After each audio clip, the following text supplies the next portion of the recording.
Ya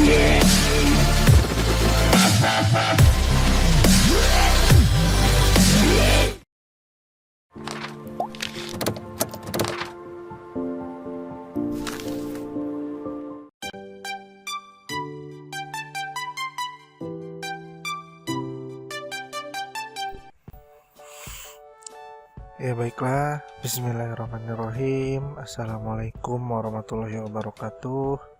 Kembali lagi kita bertemu dalam pembelajaran daring ya, khususnya mata pelajaran seni budaya. Hari ini di pertemuan ke-14 tanggal 3 November tahun 2020.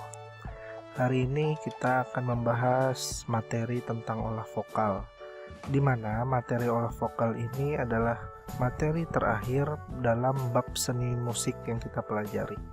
Seperti sebelumnya kita sudah banyak mempelajari bab-bab sebelumnya ya, ada seni rupa, kemudian ada seni musik. Beberapa macam materi yang telah kita pelajari pada seni musik, terakhir ini adalah olah vokal. Baik, lanjut langsung saja.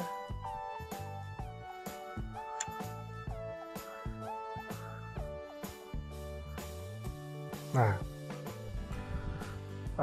olah vokal ini banyak pengertian ya. Jadi vokal ini pengertiannya itu banyak. Yang pertama itu adalah suara manusia. Jadi suara manusia atau suara yang dihasilkan oleh manusia itu disebut juga dengan vokal. Vokal bisa juga disebut dengan huruf. Tahu kan kalian huruf vokal? Huruf vokal itu yang berbunyi seperti A, I, U, E, O. Nah, itu adalah huruf-huruf vokal. Itu salah satu pengertian vokal juga. Kemudian ada juga vokal itu yang berarti dengan orasi. Maksudnya seperti ini. Orang yang sering mengungkapkan ide-ide, atau orang yang sering memberikan kritik atau saran, ataupun orang yang sering memberikan suatu ide kayak tadi. Nah, jadi itu juga bisa disebut dengan vokal. Jadi dia sering sering menyampaikan aspirasi, sering mengkritik dan lain sebagainya, itu masuk juga dalam vokal. Kemudian yang terakhir itu adalah senandung. Nah, senandung ini masuk juga dalam pengertian vokal. Dalam materi seni musik yang kita pelajari ini kita batasi ya. Jadi vokal ini berkaitan dengan senandung dan suara manusia. Oke, kita lanjutkan. Nah, jadi profesi-profesi yang berkaitan dengan vokal, profesi yang berkaitan dengan vokal, yang menggunakan vokal, yang memiliki kaitan erat dengan vokal, itu ada banyak ya, yang menggunakan vokal sebagai sebagai modal utama. Nah, jadi antara lain itu adalah penyanyi, kemudian MC, kemudian drama, kemudian kori, pengisi suara atau voice operation ya, VO itu yang pengisi iklan tuh, misalnya pengisi suara iklan, kemudian pengisi suara yang film-film luar negeri yang dimasukkan ke Indonesia, diubah menjadi bahasa Indonesia tuh pengisi suara atau VO. Kemudian penceramah, yang terakhir penyiar. Nah, produk profesi-profesi yang ini ke 1, 2, 3, 4, 5, 6, 7, ada 7 ini dan masih banyak lagi, itu bermodal utamakan vokal.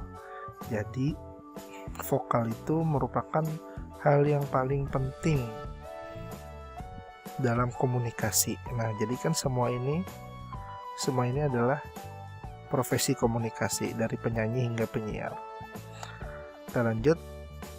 Nah, jadi bagi yang memiliki keinginan menjadi penyanyi, maupun penyanyi amatir ataupun penyanyi profesional ya, itu tidak hanya cukup bermodalkan warna suara yang bagus. Nih, tidak cukup. Jadi untuk menjadi penyanyi amatir ataupun profesional nggak cukup cuma suara bagus. Ada banyak perlu wawasan praktis tentang musik yang harus dimiliki, serta pengetahuan tentang teori-teori musik. Itu yang harus dipelajari dan kita akan memahaminya dalam materi kali ini. ya. Nah, olah vokal ini tersendiri nih, olah vokal ini sendiri itu terbagi dari beberapa hal di dalamnya, yaitu intonasi, artikulasi, resonansi, prasering, pernapasan, sikap badan, ekspresi, dan penampilan. Nah, ini hal-hal yang perlu diperhatikan atau hal-hal yang harus dilatih. Bisa juga hal-hal yang harus dimiliki selain warna suara yang bagus dalam olah vokal. Nah, itu kedelapan hal inilah yang perlu dimiliki, perlu dilatih, dan wajib dimiliki oleh seorang olah vokal atau vokalis. Kita bahas satu-satu. Yang pertama, intonasi. Jadi intonasi itu berkaitan dengan tinggi rendahnya suatu nada yang harus dijangkau dengan tepat. Hal-hal yang perlu diperhatikan itu adalah kita harus rileks, tidak tegang, tidak ragu, percaya diri, konsentrasi, cukup latihan, dan harus kita peka terhadap iringan musik.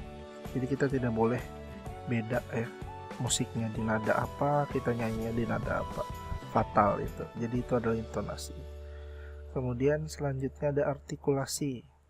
Artikulasi ini berkaitan dengan ketepatan membunyikan sebuah huruf.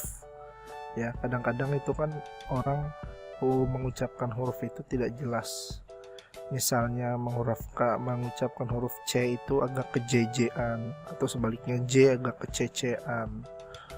Kemudian A, I, U, E, O itu sulit dibedakan, ada A, ada U, ada E, ada I, ada U, ada O.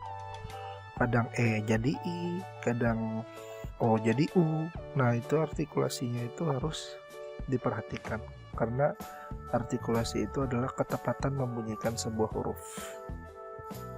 Hal yang perlu diperhatikan itu adalah posisi mulut, fasih dalam menyebut huruf.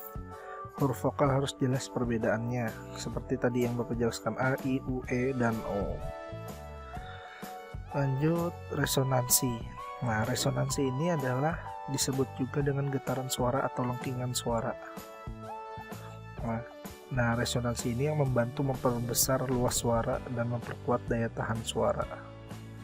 Resonansi ini menimbulkan perbedaan warna suara dan huruf hidup. Ya. Selanjutnya, prasering. Prasering ini adalah kemampuan seorang vokalis untuk memenggal sebuah kalimat. Nah, jadi aturan pemenggalan kalimat yang baik dan benar sehingga mudah dimengerti dan sesuai dengan kaidah-kaidah yang berlaku.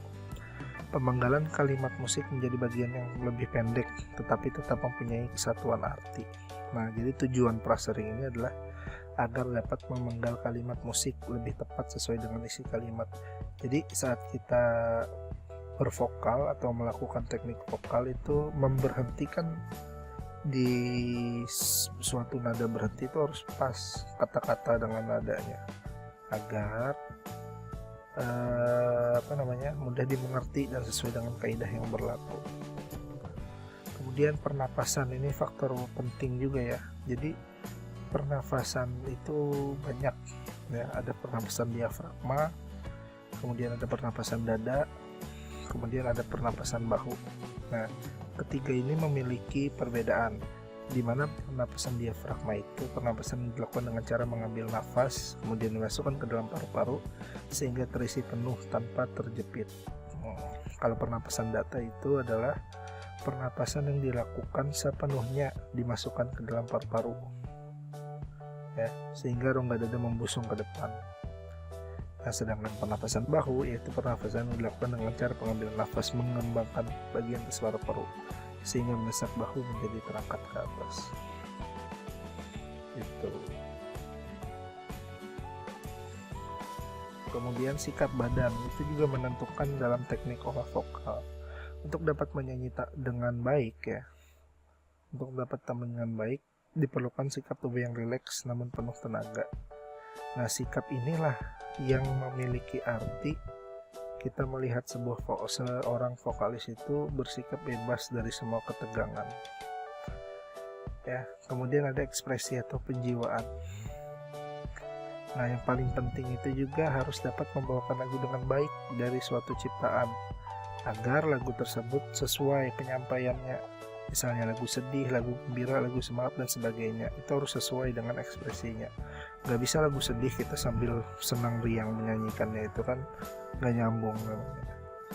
Ya, jadi sebuah lagu yang gembira harus perlu disertai dengan mimik atau gerakan yang gembira pula. Begitu juga dengan yang sedih tadi. Jadi bernyanyi dengan perasaan itu berarti bernyanyi dengan hati. Sebelum menyanyikan lagu, alangkah baiknya jika semua menghayati apa yang akan dinyanyikan. Kemudian yang terakhirnya itu adalah karena selama bernyanyi harus menghayati isi nyanyian dengan perasaan atau hati. Oke. Yang terakhir adalah penampilan. Selain ketujuh tadi, ditutup hal-hal yang perlu diperhatikan dalam teknik olah vokal ini adalah yang terakhir penampilan, karena penampilan itu sangat menentukan berhasil atau tidaknya seseorang penyanyi dalam suatu pertunjukan. Ya, contohnya itu sebagai vokalis kita harus benar-benar berusaha menampilkan diri sebaik mungkin agar memberi kesan mempesona sehingga dapat menarik penonton. Oke, itu tadi penjelasan Bapak ya. Ada 8 hal-hal yang perlu diperhatikan dalam teknik olah vokal. Kemudian ini ada tugas untuk kalian ya. Nah, tugas ini bisa kalian capture aja nih di videonya, bisa kalian capture, di pause, di capture untuk melihat soalnya. Ada 5 soal yang Bapak berikan, bisa dibaca satu persatu ya. Nah, ada 5 soal. 5 soal aja cukup, 5 soal. Kemudian ada cara mengerjakannya. Jadi enggak berbeda dari yang sebelum-sebelumnya ya. Jadi mengerjakan soal ini langsung kalian isi ya, jawaban kalian itu di kolom komentar di bawah nih, di bawah video ini ya. Di kolom komentar dengan kalian tuliskan nama, kemudian jawabannya nggak usah ditulis soalnya, boleh langsung jawaban. Jika ditulis soalnya juga kalian mendapatkan nilai tambah. Oke, jangan lupa juga kalian klik subscribe ya, agar kalian tidak ketinggalan informasi pembelajaran secara daring. Oke, itu aja pertemuan kita hari ini. Semoga kalian sehat terus, tetap patuhi protokol pencegahan penyebaran COVID-19, memakai masker jika keluar rumah, cuci tangan dengan sabun habis kontak dengan apapun. Oke, sehat terus, rajin belajarnya, semoga kita selalu sehat. Terima kasih. Wassalamualaikum warahmatullahi wabarakatuh.